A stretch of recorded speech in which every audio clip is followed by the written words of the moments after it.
বাংলাদেশের জাতীয় সঙ্গীত অথচ বাংলাদেশ নামটা কোথাও নেই।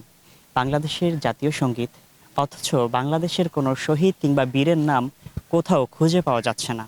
বাংলাদেশের জাতীয় সঙ্গীত অথচ লেখা হয়েছে বাংলাদেশ স্বাধীন হওয়ার ৬৫ বছর আগে। বাংলাদেশের জাতীয় সঙ্গীত যিনি লিখেছেন তিনি মারা গেছেন ৩১ বছর আগে।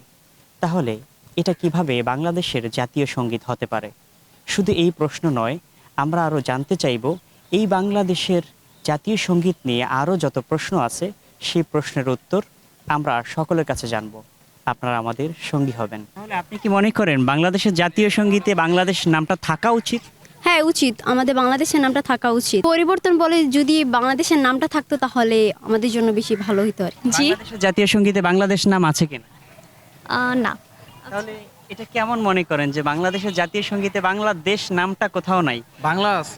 হ্যাঁ, তাহলে বাংলাদেশ থাকা উচিত কিনা? হ্যাঁ, আমার জানা মতে বাংলাদেশ থাকা উচিত, কারণ এটা জাতীয় সঙ্গীতে বাংলাদেশ যদি না থাকে জিনিসটা, বাংলাদেশের যেহেতু জাতীয় সঙ্গীত বাংলাদেশ থাকা উচিত, এটা একটা আচ্ছা, আমি যেটা মনে করি। জি, আপনি কি মনে করেন থাকা উচিত?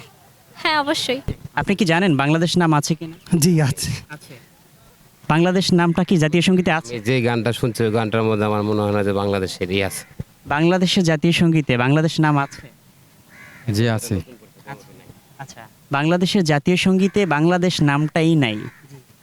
আপনি কি এটাকে সমর্থন করেন কিনা যে বাংলাদেশ নামটা থাকবে না? এটা কি চান নাকি এটাকে পরিবর্তন করা উচিত? এটা অবশ্যই পরিবর্তন করা উচিত, যে বাংলাদেশ থাক, এটাই ইম্পর্টেন্ট আর কি। বাংলাদেশের জাতীয় সঙ্গীত নিয়ে আমরা এখানে অনেকের সঙ্গে কথা বলছি। আসলে তাদের কাছে প্রশ্ন রেখেছিলাম বাংলাদেশের জাতীয় সঙ্গীতের মধ্যে বাংলাদেশ নামটি নেই, এটা কি আসলে প্রয়োজন কিনা, এবং বাংলাদেশের জাতীয় সঙ্গীতের মধ্যে কোনো শহীদ কিংবা বীরের নাম নেই, এবং বাংলাদেশের জাতীয় সঙ্গীত কিন্তু ভারতের পশ্চিমবাংলা এবং বাংলাদেশকে একত্রিত করে ফেলে। অর্থাৎ বাংলাদেশটা স্বাধীন হয়েছে আলাদা একটি রাষ্ট্র, এবং সেই রাষ্ট্রের আলাদাভাবে বাংলাদেশের জাতীয় সঙ্গীত থাকা প্রয়োজন ছিল কিনা, এই ব্যাপারে আসলে এই প্রশ্নগুলো আমরা অনেককে করেছি এবং অনেক মানুষের উত্তরও পেয়েছি।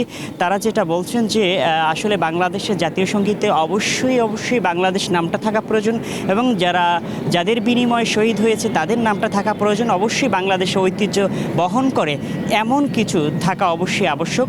তারা সর্বশেষ এটাই জানিয়েছেন। তকি খান, নিউজ 9, ঢাকা।